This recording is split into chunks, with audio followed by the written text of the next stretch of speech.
बिस्मिल्लाहिर्रहमानिर्रहीम। अस्सलाम वालेकुम। मैं हूं मोहसिन शहजाद मोहसिन और आप देख रहे हैं MSM मेंटोर। आज की क्लास में हम Newton third law of motion को डिस्कस करेंगे। Newton third law of motion इस तरह से स्टेट किया जाता है कि एक्शन और रिएक्शन मैग्नीट्यूड में इक्वल होते हैं लेकिन ऑपोजिट इन डायरेक्शन होते हैं। यानी कि action and reaction are equal in magnitude but opposite in direction. या हम इसको ऐसे भी बयान कर सकते हैं कि every action has an equal but opposite reaction. यानी एक्शन और रिएक्शन पेयर की फॉर्म में ये लॉ मौजूद होता है। अब इसको ना ज़रा डिटेल से समझते हैं कि यहाँ पर एक्शन क्या चीज़ है और रिएक्शन क्या चीज़ है। अगर हम बात करें एक्शन की कि जब एक ऑब्जेक्ट ए, मान लें कोई एक ऑब्जेक्ट है, ऑब्जेक्ट ए, जब किसी दूसरे ऑब्जेक्ट बी के ऊपर फोर्स एक्सर्ट करता है तो इसको हम कहते हैं एक्शन। यानी ए का बी के ऊपर एक्शन कुछ इस तरह से। यहाँ पर हमारे पास दो ऑब्जेक्ट हैं, ऑब्जेक्ट ए और बी, यानी एक ब्लॉक एक टेबल के ऊपर पड़ा हुआ है। तो ये जब ब्लॉक ए बी के ऊपर फोर्स लगाएगा तो इसको हम कहेंगे एक्शन, जिसको हम FAB के साथ रिप्रेजेंट करते हैं। और इसी तरह से जब ब्लॉक बी यानी कि जो टेबल है वापस ए के ऊपर फोर्स लगाएगा, यानी body B exert a force on body A, तो उसको हम रिएक्शन कहेंगे और जिसको हम FBA से रिप्रेजेंट करते हैं। अब इन दोनों फोर्सेस की जो एक्शन है और जो रिएक्शन फोर्स है, ये दोनों की मैग्नीट्यूड इक्वल है। यानी दोनों की मैंने लेंथ सेम बनाई है, मतलब कि दोनों की मैग्नीट्यूड सेम है लेकिन दोनों की डायरेक्शन ऑपोजिट है। अब ऑपोजिट डायरेक्शन होने की वजह से इसके साथ एक के साथ नेगेटिव साइन हम लगा देंगे।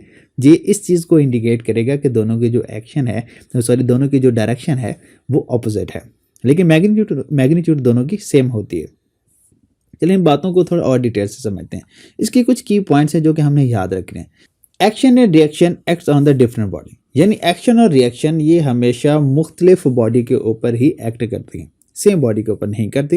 ये बात याद रखने के की पॉइंट है ये। जैसे हमने पिछली स्लाइड में भी देखा कि यहाँ पर दो ऑब्जेक्ट ए बी के ऊपर फोर्स लगा रहा है, बी ए के ऊपर फोर्स लगा रहा है, यानी ये ब्लॉक टेबल पर फोर्स लगा रहा है, टेबल ब्लॉक पर फोर्स लगा रहा है, यानी दो मुख्तलिफ ऑब्जेक्ट हैं जो एक दूसरे के ऊपर फोर्स लगाते हैं। तो यहाँ पर इस स्लाइड में अगर हम देखें तो यहाँ पर भी ये दोनों बच्चे एक दूसरे के ऊपर ऐसे हाथों की मदद से फोर्स लगा रहे हैं। अब ये ऑब्जेक्ट इस ऑब्जेक्ट पर फोर्स लगा रहा है और ये ऑब्जेक्ट इस पे फोर्स लगा रहा है। तो जब इस तरह से ये फोर्स लगाएंगे तो दोनों ऑपोजिट डायरेक्शन में इस तरह से मूव करेंगे, ठीक है। और अगर हम साथ में देखें तो जैसे हम किसी दीवार के ऊपर हाथ से पंच मारते हैं तो हमारा जो पंच मारना है दीवार के ऊपर, ये एक्शन फोर्स कहलाएगा। अब बदले में दीवार भी हमारे हाथ के ऊपर रिएक्शन फोर्स लगाएगी और वो उस फोर्स का हमें पता कैसे चलेगा कि हमारे हाथ को पेन फील होगा, और उस पेन से हम बता सकते हैं कि दीवार ने भी एक रिएक्शन फोर्स जो है वो एक्ट करवाई है।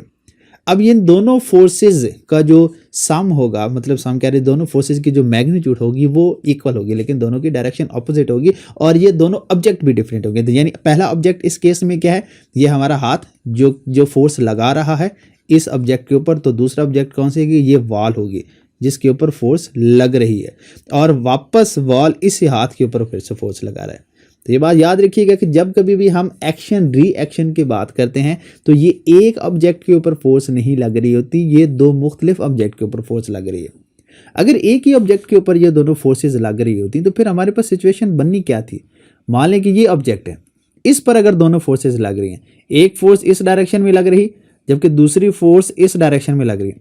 अब दोनों फोर्सेस की मैग्नीट्यूड सेम है, मतलब कि दोनों फोर्सेस जो हैं वो 10 न्यूटन की हैं और दोनों फोर्स 10 न्यूटन की सेम मैग्नीट्यूड की और डायरेक्शन ऑपोजिट है। तो अगर इस फोर्स को मैं पॉजिटिव कहता हूं तो ये फोर्स नेगेटिव होगी। तो जब हम इनको ऐड करेंगे तो हमारे पास जो रिजल्टेंट होगा वो तो 0 न्यूटन आ जाएगा। तो 0 न्यूटन से मुराद होगा कि ये ऑब्जेक्ट तो मूव भी नहीं कर पाएगा, ठीक है। तो इस वजह से ये याद रखिएगा कि एक्शन रिएक्शन दो मुख्तलिफ ऑब्जेक्ट के ऊपर हो रहा होता है। दूसरी बात इसमें यह है कि जो एक्शन रिएक्शन होते हैं ये सेम नेचर की फोर्सेज होती हैं। ये जो फोर्सेज होती हैं ये दोनों सेम नेचर की होती हैं। सेम नेचर की फोर्सेज होने का क्या मतलब है, ये अभी आपको थोड़ी देर के बाद मैं आपको बताता हूँ। तो तीसरी बात इसमें यह है कि जो फोर्स होती है ये हमेशा पेयर में एक्ट करती है। ये बात जहन में बैठा लें कि फोर्स को हम कभी भी सिंगल फोर्स किसी भी ऑब्जेक्ट के ऊपर अप्लाई नहीं कर सकते।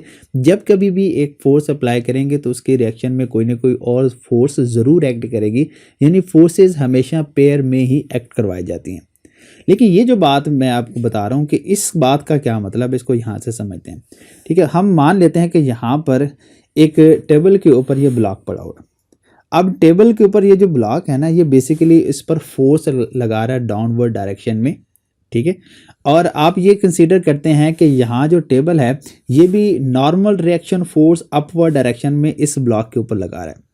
ठीक है, अब हैं तो दोनों फोर्सेस, ऑब्जेक्ट बैलेंस्ड भी है, हम न्यूटन थर्ड लॉ के अकॉर्डिंगली देखें तो ये उसको ओबे भी कर रहा है, लेकिन फिर भी ये कॉन्सेप्ट जो हम बना रहे हैं कि इस ब्लॉक के वेट के नॉर्मल रिएक्शन फोर्स उसको बैलेंस कर रही है, ये बात गलत है। अगर ये बात गलत है तो फिर इसमें सही बात क्या है? देखिए जी, इस ब्लॉक का जो मैस है ना, वो मैस मान लें कि m है। ठीक है, और जबकि ये जो इस पर ग्रेविटी एक्ट कर रही है g, इसकी वजह से इसका बनेगा वेट, यानी कि W is equal to mg बनेगा। mg देखे जाए तो ये ग्रेविटेशन एक्सेलरेशन है, मतलब कि ग्रेविटेशनल फोर्स की बात करें तो जो ब्लॉक जो फोर्स लगा रहा है, एक्शन फोर्स कर रहा है, वो बेसिकली कौन सी ग्रेविटेशनल नेचर की फोर्स है। ठीक है, जबकि जो ब्लॉक के ऊपर लगाई जाने वाली इस टेबल की फोर्स है वो नॉर्मल रिएक्शन फोर्स है, यानी कि वो नॉर्मल फोर्स है। ठीक है, तो दोनों की नेचर तो मुख्तलिफ हो गई, तो हमने कहा कि दोनों की नेचर क्या होती है, सेम होती है, तो इस सिचुएशन में ये बात तो गलत होगी। तो अगर इस वेट को, जो कि ग्रेविटेशनल फोर्स है, ये एक्शन है, तो फिर इसका रिएक्शन फोर्स क्या होगी। ठीक है, इस बात को हम यहां से समझते हैं। बेसिकली ये कुछ इस तरह की सिचुएशन है कि ये ब्लॉक जो होता है, ये अगर एक्शन फोर्स लगा रहा है तो ये इस फोर्स की वजह से डाउनवर्ड डायरेक्शन में मूव करता है। ठीक है, ये मूव करने की कोशिश करेगा, तो जिस फोर्स को हम क्या कहेंगे, उसकी एक्शन फोर्स कहेंगे। अब बदले में जो अर्थ है वो रिएक्शन फोर्स करती है इस ब्लॉक के ऊपर, जो कि वो भी ग्रेविटेशनल फोर्स ही होगी। तो यहां से हम कह सकते हैं कि जो इस वेट का रिएक्शन फोर्स होगी वो अर्थ की ग्रेविटेशनल फोर्स उसकी रिएक्शन फोर्स होगी। तो ये भी ग्रेविटेशनल फोर्स होगी और ये भी ग्रेविटेशनल फोर्स होगी, तो अब ये दोनों की नेचर सेम है, ये दूसरे के ऊपर एक्ट करते हैं। लेकिन यहाँ पर एक बात कंफ्यूज करती है कि ये किस तरह की सिचुएशन बन सकती है कि ब्लॉक एक्शन कर रहा है तो अर्थ भी रिएक्शन कर रही है, तो फिर ये दोनों फोर्सेस हम इस दोनों फोर्सेस को हम ऑब्जर्व क्यों नहीं कर सकते। इस सवाल का जवाब बताने के लिए ना हम न्यूटन का जो सेकंड लॉ है उसकी हेल्प लेते हैं। ठीक है, न्यूटन सेकंड लॉ हमें बताता है कि जो एफ है, फोर्स है, वो इक्वल होता है एम ए के। अगर हम इसमें देखें तो इस ब्लॉक का जो मैस है, ये मैस बहुत कम मैस है, जबकि जो अर्थ का मैस है ये मैस बहुत ज़्यादा मैस है।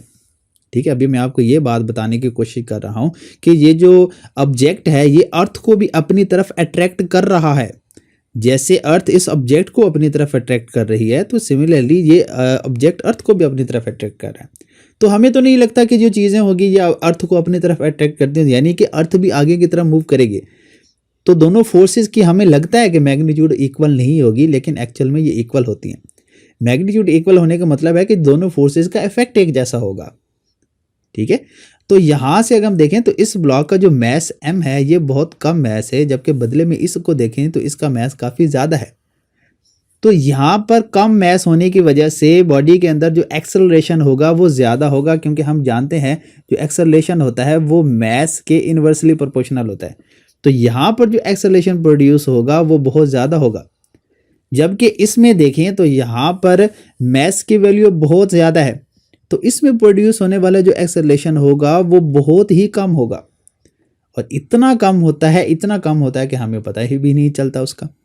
ठीक है, और अगर हम यहाँ पर देखें तो ये फोर्स और force is equal to m में यहाँ पर जो मैस और एक्सेलरेशन है ये दोनों मल्टीप्लाई हो रहे हैं, मतलब दोनों एक दूसरे के इन्वर्स रिलेशन में।